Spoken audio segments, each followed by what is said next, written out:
आज हम पढ़ेंगे बच्चों कंट्रोलिंग। प्रीवियस लेक्चर्स में हमने डायरेक्टिंग को खत्म कर लिया था और अब हम समझते हैं कंट्रोलिंग। और ये चैप्टर बहुत ही मजेदार और बहुत ही इजी चैप्टर है। तो देखो कंट्रोलिंग में क्या होता है बच्चा, आपने प्लानिंग पढ़ा था।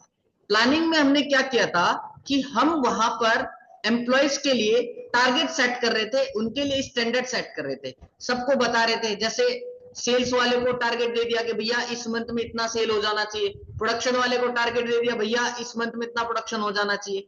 तो सबको जो काम दे दिया हमने प्लानिंग के अंदर, तो फिर अब वो लोग काम करना चालू कर दिए थे जो उनकी प्लानिंग करके हमने उनको दे दी थी। तो जो ऑर्गेनाइजेशन का मैनेजर है अब क्या कर रहा था, वो कंटिन्यू उनको मॉनिटर कर रहा था, देख रहा था कि भैया जो हमने प्लानिंग बनाकर दिया था क्या वो लोग अपने अपने डिपार्टमेंट्स में क्या उस प्लानिंग के हिसाब से काम कर रहे हैं या नहीं कर रहे। तो कंट्रोलिंग या कहना क्या चाहता है, कंट्रोलिंग भी एक प्रोसेस है बेटा, फंक्शंस ऑफ मैनेजमेंट का ये फिफ्थ फंक्शन है ना। तो कंट्रोलिंग में क्या कर रहा है ऑर्गेनाइजेशनल का जो मैनेजर है, वो जो एक्चुअल परफॉर्मेंस हुआ है एम्प्लॉय के द्वारा उसको कंपेयर कर रहा है स्टैंडर्ड के साथ। इसका मतलब क्या हुआ कि मान लो हमने सेल्स डिपार्टमेंट को टारगेट दिया था कि भैया आप 10,000 यूनिट का सेल करोगे, ठीक है। तो ये हमने क्या दिया था उनको टारगेट। अब ये टारगेट जो दिया इसको बोलते हैं स्टैंडर्ड सेट करना।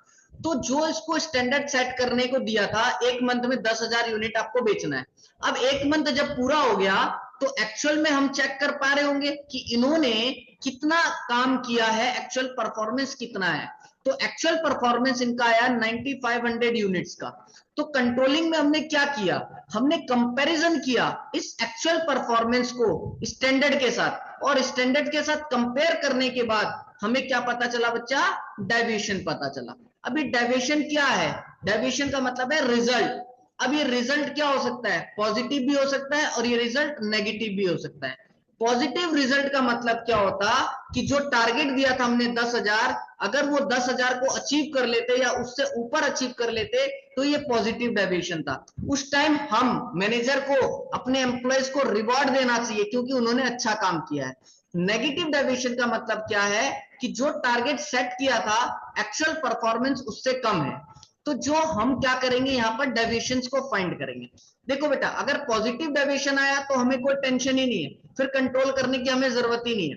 अगर नेगेटिव डेविएशन आया तो उसी डेविएशन को तो हमें उन पे तो काम करने की जरूरत है। तो हमने कंट्रोलिंग में यही किया कि एक्चुअल परफॉर्मेंस को स्टैंडर्ड के साथ कंपेयर किया, कंपेयर करके डेविएशन को फाइंड किया, यानी अपने रिजल्ट्स को फाइंड किया। जब हमें दिखा कि भैया नेगेटिव रिजल्ट है, जो टारगेट सेट किया था उससे कम है, तो हम एनालाइज करेंगे उसको। एनालाइज करने का मतलब हम रीजन फाइंड करेंगे कि भाई साहब जो रिजल्ट है वो कम क्यों है ना। जैसे हमने टारगेट सेट किया था टीचर्स के लिए कि भैया बच्चों का यहाँ 85% अबव जाना चाहिए, पर रिजल्ट 85% कम है सपोज, तो हम रीजन जानेंगे। और वो रीजन मान लो ये होगा कि भैया पेपर बहुत टफ था, या ये हो सकता है बच्चों की अच्छी से प्रैक्टिस नहीं कराई गई थी, तो वो रीजन जानने की कोशिश करेंगे। और रीजन जानने के बाद हम उसके लिए प्रॉपर अगेन दोबारा प्लानिंग करेंगे ताकि जो डेविएशन है उसको हम खत्म कर सके, उसको हम दूर कर सके, उसके लिए करेक्टिव एक्शंस हम लेंगे प्लानिंग करके, ठीक है। तो कंट्रोलिंग बहुत सिंपल था बेटा जी, एक्चुअल को स्टैंडर्ड के साथ कंपैरिजन करो, जो रिजल्ट आएगा पॉजिटिव है तो टेंशन नहीं है, नेगेटिव आएगा तो उस रिजल्ट को आप जानो क्यों नेगेटिव आया, उसका रीजन जानो, जिसको बोलते हैं एनालाइज करना। और रीजन जानकर आप क्या करोगे, नेसेसरी स्टेप्स लोगे कि कैसे उस डेविएशंस को हम खत्म कर सकते हैं, ठीक है।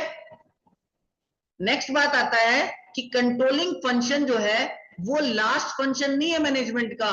ये क्या करता है, फिर से ऑर्गेनाइजेशन को प्लानिंग फंक्शन में ले आता है। अगर ये क्वेश्चन आएगा तो आपको क्या आंसर करना है कि जब हमने एक्चुअल को स्टैंडर्ड के साथ कंपैरिजन किया, हमें डेविएशन का पता लगा, डेविएशन का रीजन का फिर पता लगाया, और रीजन जानकर अब उस कमियों को, जो कमी हमें पता चला कि भाई इसके कारण रिजल्ट नहीं आया, तो उस कमी के लिए, उस कमी को कैसे दूर कर सकते हैं उसके लिए दोबारा से हमने प्लानिंग करी ताकि फ्यूचर में वो कमी ना आए। इसलिए बेटा, इसलिए बोला है कि कंट्रोलिंग लास्ट फंक्शन नहीं है, ये प्लानिंग फंक्शन को दोबारा से वापस से ले आ रहा है, ठीक है। तो एक एग्जांपल से हम मीनिंग को समझ लेंगे। बहुत अच्छा एग्जांपल दिया मैंने आपको कि मान लो एक फैक्ट्री मैन्युफैक्चरिंग कंपनी है, उसने एक स्टैंडर्ड सेट किया है अपने फैक्ट्री के लिए, वर्कर्स के लिए, कि भैया आपको 1000 यूनिट का पर डे पर प्रोडक्शन करना है। जब दिन की खत्म हो जाता है, जब एंड हो जाता है डे, तो उन्होंने एक्चुअल में काउंट कर लिया कि उन्होंने कितना प्रोड्यूस किया वर्कर्स ने, है ना। तो अगर उनको दिखा कि भैया वर्कर्स ने केवल और केवल 800 यूनिट का प्रोड्यूस किया है, तो वो जानेंगे कि भैया कम क्यों रहा, हमने 1000 का टारगेट सेट किया था, 800 क्यों रहा, क्या कमी रही।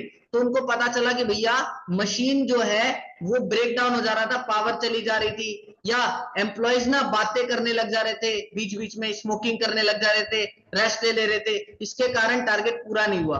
तो फिर क्या करेंगे बेटा जी, वो प्लानिंग बनाएंगे कि क्या किया जाए कि मशीन ब्रेक डाउन ना हो, तो जनरेटर के सुविधा या जो भी सुविधा लगाएंगे ताकि मशीन चलती रहे, है ना। तो वो प्रॉब्लम्स को दूर कर देंगे।